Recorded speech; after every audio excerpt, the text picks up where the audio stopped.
Fear is my friend that guides me to live life authentically. Welcome to Love Life, featuring your host, Jane Donovan. The sun shines bright as it moves across my face. I feel the light. Right back at the very beginning of the Love Life journey, 216 weeks ago, episode 1 was all about, are you coming from love or are you coming from fear? And we're going back to that topic today because what I find fascinating, even though all of us have done such a lot of self-development and we've got lots of tools in our bag that we can pull out and use, I still find that 100% of my coaching clients have a fear that needs uncovering to help them to overcome whatever challenge it is that they are facing and to be moving forward. So I want to look at what fear is it you have. Fear is a wonderful signpost to what needs changing in your life. Fear can be a trigger. It can be any time that you have a strong emotional reaction to something, whether it's something you've heard, seen, had done to you, watched, read. It doesn't matter.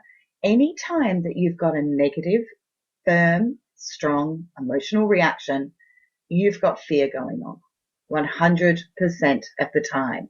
So fear is a really cool tool to use to help uncover what else needs healing, fixing, reframing, growing, changing, so that you can move through life with a greater amount of love.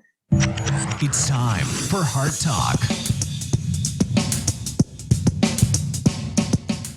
So I received last week an email from one of my clients who I arrange one-on-one introductions for. And she's this gorgeous woman who's done loads of self-development. And then, as the universe always does, a few hours later, I received a second email from a different client who I coach with very similar stories. So I'm kind of going to combine them both, protect their privacy, all of that stuff, and share with you. So the first email I got had a title that said, I am shocked he's not respected me by calling. So what had happened, I arranged an introduction for somebody that I thought she'd enjoy meeting. And he was to contact her within 48 hours to arrange to catch up. Now that hadn't happened. But this caused a big trigger in her because her words are very strong. Shocked. Now to me, shocked. If somebody doesn't ring me, I don't think that's shocking. It's like, might be, oh, it's a bit sad or a bit disappointing, or I don't know, they're busy. I'll hear from them when I can. Or I really prefer when people honor their word and call when they do, but hey, they didn't. Who knows what's going on? But to say I am shocked means that she's having a strong emotional reaction. She then went on and made an assumption that he's disrespecting her by not calling. So a bit of digging around the topic of disrespecting. Likely that's probably come from a past relationship. So that therefore is going to be an early trigger which results in her having the negative emotion and a default setting of jumping to conclusions and making assumptions. So it's time to put the spotlight on these memories and have a look at where disrespect was showing up in other areas of her life and how she could reframe this. Now, I also encouraged her to allow processing time before emailing, texting, or calling someone, particularly when in this stage. So when you have a strong emotional reaction, you need to allow yourself processing time. It's so important. We've all been guilty of belting off the text message or voice message or saying something or sending an email that we later regret. So when you're in a heightened state of awareness, when you're particularly feeling strong emotions, know that you are being triggered, that you are in fear, and likely you've made, like this lady, a lot of assumptions. So while you're allowing yourself some process time to own your own trigger, the first thing you need to do is stop making assumptions. If you don't know, you need to ask. You need to ask the question. And the first question to ask isn't of another, it's of yourself. Is this true? Is he really disrespecting me? Or am I assuming this? And in most cases, you probably will find that, is this true? The answer would be no. because you don't know if it's true. You haven't asked him the questions. You know that old-fashioned statement of give people the benefit of the doubt? It's perfect here. But then the flip side is that maybe he is disrespectful. Maybe he's flaky, busy, not making her a priority, not really interested. We don't know. And without asking these questions of him, we'll never know. But let's say he is all of this. The reaction could still be more of, I'm looking for someone who's committed to meeting me. However, I don't know his story, so I'm not going to make assumptions.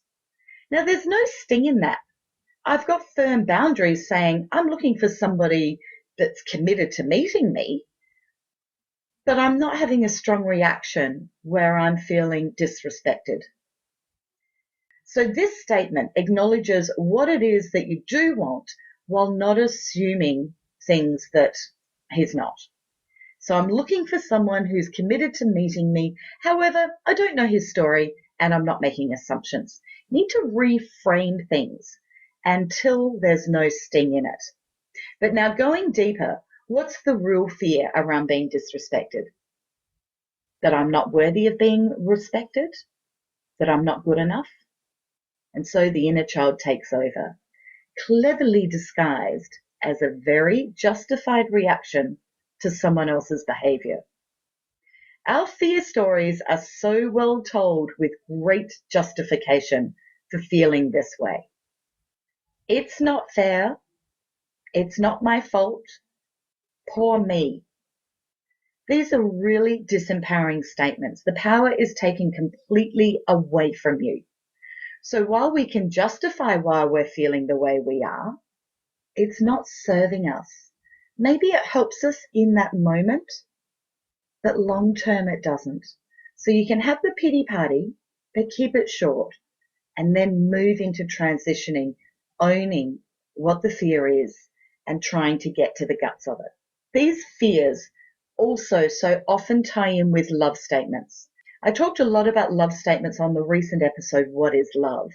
And it's possible that this lady has a love statement of love equals respected. Another client, a gorgeous mum who volunteers coaching her daughter's netball team, was having a pretty hard time with a parent of one of the children, and he was constantly annoying her by telling her how to do her job, how to coach the team. I think most of us have been there, done that with that person. And this had been going on for a while, and she'd been able to sit quite politely in it and hold the energy and space. You know, her intent was to be compassionate and understanding, but really she was intolerant because this was triggering her, and it was about to explode. So digging around, we had to find what was really going on. So it became apparent that she was feeling disrespected. So we've got another disrespected story. But this one, her trigger, she couldn't find other times in her life, in her everyday now life, where she felt disrespected. So disrespected was the emotion that she was feeling, but it wasn't actually the trigger. We had to go deeper than that. So we flipped the process around and I asked her, what does the opposite feel like? What does the opposite of disrespected feel like? Now, all of us are going to have completely different answers to this question based on our own unique past. In this scenario, she explained that respect showed up as being appreciated and that this man didn't appreciate what she was doing for the children, for his daughter. So going deeper, we discovered that it's more about her love language of, or love statement rather, of love equaling appreciated. So when she didn't feel appreciated, she didn't feel the love, and so she became triggered. And once again, that little inner child's stomping her foot saying, it's not fair, I do all this work voluntary, I'm helping your daughter, and you don't appreciate me. But then we joined the dots by heading down her early years of life, the emotional challenges that she faced with parents and siblings, so that, you know, she could really understand where this limiting belief came from and then go about healing these memories. So what story are you telling yourself? And if you need help digging deeper to get out of the fear story, get out of the victim story, and into a much more self-empowered story, then perhaps consider booking in for a one-to-one coaching session with me. We have victim stories, we have strong and negative emotional reactions, and sometimes it's hard to have clear eyes to be able to see for ourselves what's going on. And that's why we always need others to help us to get a clearer story. So what fear you're feeling is a brilliant signpost to help you to move towards a more self-empowered person. So only last night I was chatting with a friend who was waiting on a big corporation to deliver on a great opportunity they'd promised her. It kept being delayed and she's been feeling very frustrated by this. And she wanted to have a bit of a vent. It became a big rant about how useless this company was and how frustrated she was. So her fear was that this opportunity was not going to come off as planned. She'd invested a lot of time and emotion. She was feeling excitement and joy, and she was visualizing how it was all going to play out. She was very excited. And now she was in full fear that it wasn't going to happen.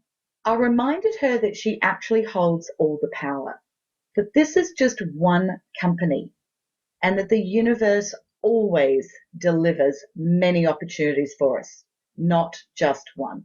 So she'd lost a little bit of her faith and moved into what we call the law of scarcity. And that rendered her in fear of a lack of opportunities. Now, I'm giving a real quick fix here to give you an idea of this fear example.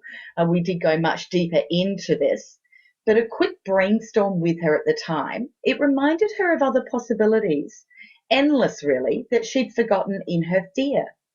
The fear in this particular case is very industry related. The whole industry promotes how lucky employees are to be given these opportunities. And this had been ingrained in her for a long time. And so through feeling the fear, she instantly went into that, loss of hope. And losing hope is what brings us to fear. It's when we can't see any other options that we go into fear. I see this play out a lot as a really typical scenario for people who are really on the cusp of stepping into the threshold of manifesting something big they desire. When you're really about to do it, that's when I can see that situation start to play out again. But moving forward to quickly become high functioning, so in this instance, I want to move forward rather than go back to heal the trigger. This is where the law of unattachment needs to come in. Now, in episode 193, I talk all about the law of unattachment. So if this is your challenge, go back and have a listen to that episode. Now, when we hold on too tight to something, it's because we have a fear around it. Are you holding on too tight to something or someone or a partner, a friend, a career, an interest?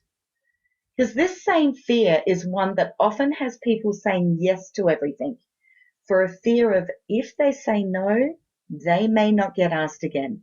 So it is that lack, that sense of not believing in a greater amount of opportunities, that I am lucky. So I saw this play out hugely in the entertainment industry, where again, you are told every day how lucky you are if you've got an opportunity to be a paid entertainer. So moving into hope and away from fear by reminding yourselves of other times that you've felt this way. Look at the limiting belief that you have around lack.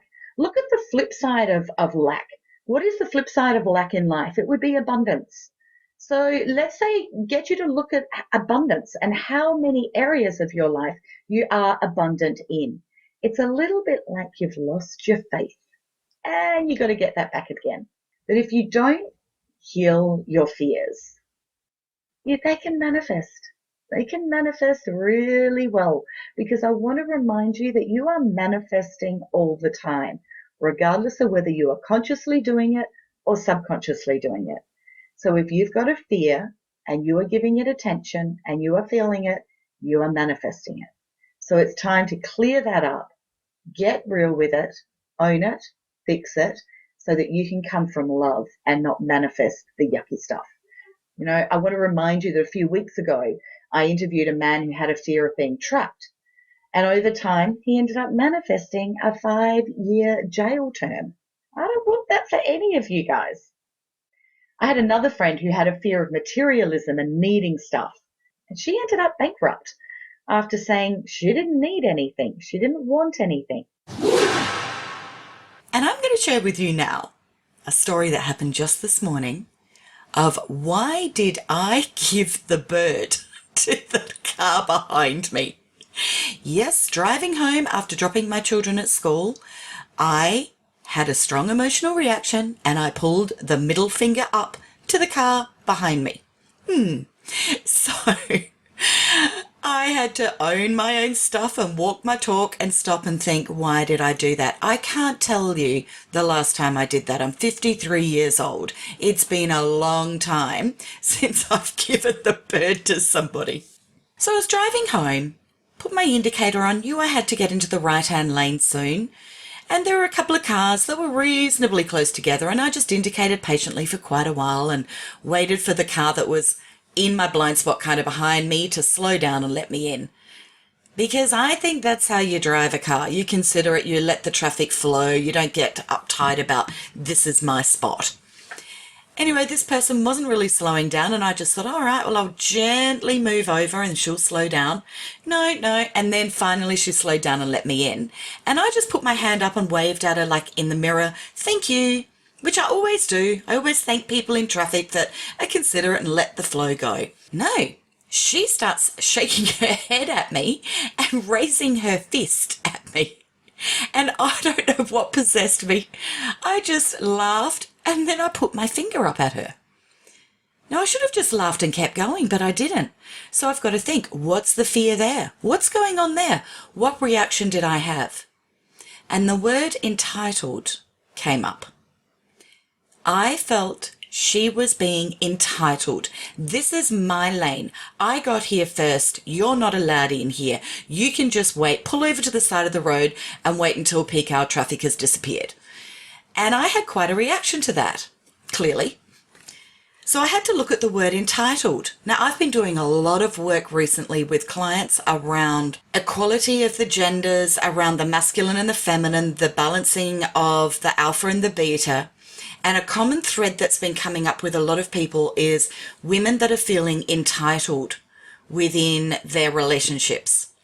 And it's self-sabotaging. So I have been putting the spotlight on the word entitled quite a lot lately. And I'm also preparing, excitedly, a gorgeous course that I've been invited to teach in Bali soon, which is going to have a lot around that entitlement word. And so I had to look at myself. Where do I feel entitled? Why is that triggering me? Kind of went back down the path of into my childhood, and there it was. So it's something that hadn't been hugely present in my life, but the universe has put all the ducks in a row for me to explore that. So my job now is to start looking at where I'm acting entitled or feeling entitled, or where I feel triggered by other people's sense of entitlement. So that's just a quick little story of why Jane gave the bird in the car at 53 years old today, had a little bit of road rage, and what we can do with identifying that behavior that I'm not happy with. What was the fear? What does it lead to? Greater understanding. An unrealistic perception of life is the basis of fear. People are not willing to live, people are not willing to die. That is their whole predicament right now. The fear is simply because you're not living with life, you're living in your mind. Your fear is always about what's going to happen next. That means your fear is always about that which does not exist. If your fear is about the non-existent, your fear is 100% imaginary. If you're suffering the non-existential, we call that insanity. So, people may be in just socially accepted levels of insanity, but if you're afraid or if you're suffering anything which does not exist, it amounts to insanity, isn't it? People are always suffering either what happened yesterday or what may happen tomorrow. So your suffering is always about that which does not exist, simply because you're not rooted in reality. You're always rooted in your mind. Mind is… one part of it is memory, another part of it is imagination. Both of them are in one way imagination. because both of them don't exist right now. You're lost in your imagination, that's the basis of your fear. If you were rooted in reality, there would be no fear. I love that audio from a YouTube clip on Ziaren's channel, as I have often said that fear is either spending time in the past or spending time in the future, and that fear is that acronym for false emotion appearing real, and it is our imagination that takes us there. But that's another side of fear. Earlier we were talking about the things that we're triggered by to try and understand what it is that we fear at a deeper level. But then there is the side where we can look at what is it that I'm worried about and where am I allowing my thoughts to go? Where am I giving my power away to? Am I projecting into the future of something that quite likely is not going to happen? And so that is where the power of the now moment comes in. The wonderful book written by Eckhart Tolle is fabulous if you want to learn more about the now moment. And so staying present, knowing that we do only actually have this moment, is very, very difficult to do. We're Westerners. It's not going to happen. But it can happen when we're in fear that we can bring the now moment to us to try and ease our fear.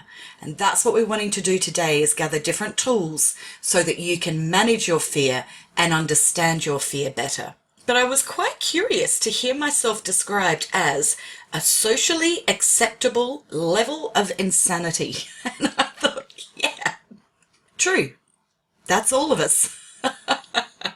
So check the fear that you're feeling. Is it founded? Is it real? Is it imaginative? Are you projecting into the future? Has this happened before and you have a fear of recreating the past? And sure, we absolutely, with the law of attraction, have the ability to recreate the past, but we'll never ever be exactly the same, because no two moments ever are the same. So delving into the past to heal it, looking forward to the future with a more positive mind frame, is going to help to alleviate the fear. So I want to ask you a question. What are your fears? What are you afraid of? What are you scared of? Because we all have fears, don't we? We all have something that's blocking us, that's holding us back. You can either live your dreams or live your fears. And I think the majority of people actually are not living their dreams, but are living their fears.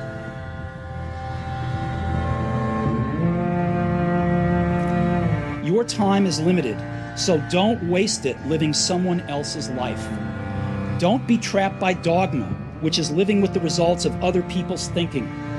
Don't let the noise of others' opinions drown out your own inner voice. And most important, have the courage to follow your heart and intuition. They somehow already know what you truly want to become. Everything else is secondary.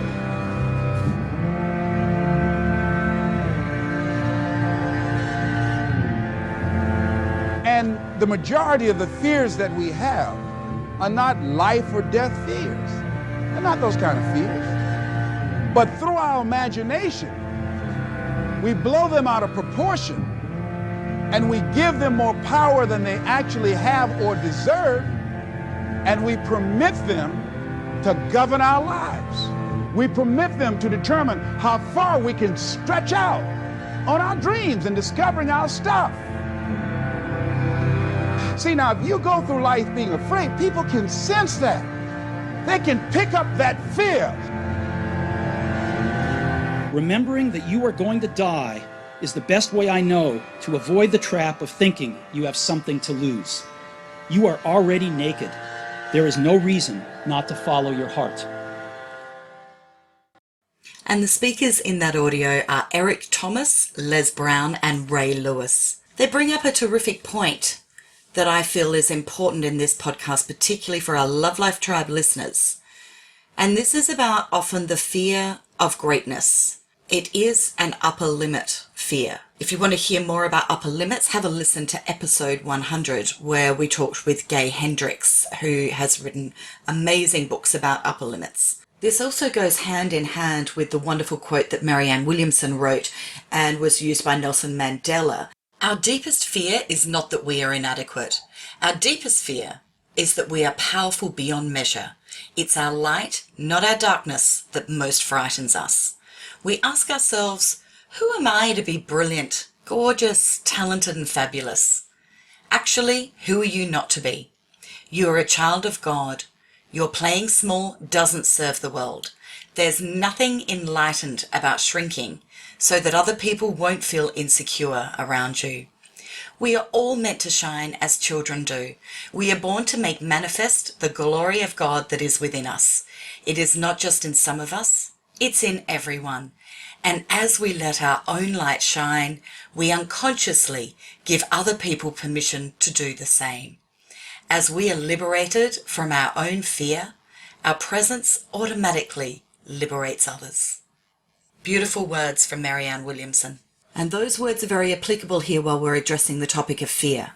Particularly because so many of you are what we might call, what's that saying? Is it round peg square hole or square peg round hole? Whatever it is, many of us feel like we are different, and we know that and we embrace it and celebrate it.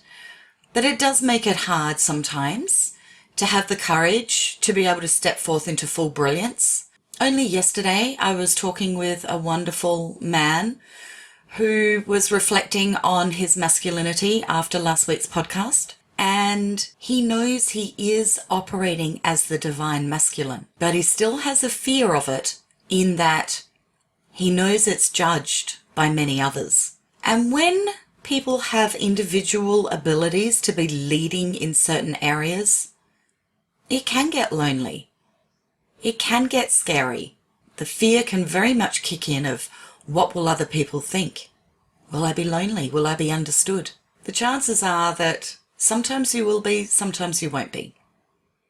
Fast forward however many years, and likely this lovely man will be revered. But right now, he's sitting in the new, as many of you are. I know many of you have shared with me your different blogs and services and podcasts and videos and course content that you are creating. And it's amazing. And many of you are blowing me away with the newness of what you are bringing through. But that's not an easy place to sit in. So I think that little clip that I just shared with you of the audio of the three guys might be something you might want to hang on to and just listen to when you're needing that pump up, when you're needing that motivation. Come on, you've got this. You can do it. When you've gone into the fear of wanting to play it safe, play it small. Have a listen to that audio again. And don't be afraid of your brilliance. Don't be afraid of your magnificence. Don't be afraid of your light. Embrace it and shine it. Those who love it, love it. And those who don't matter. Intention affirmation for the week.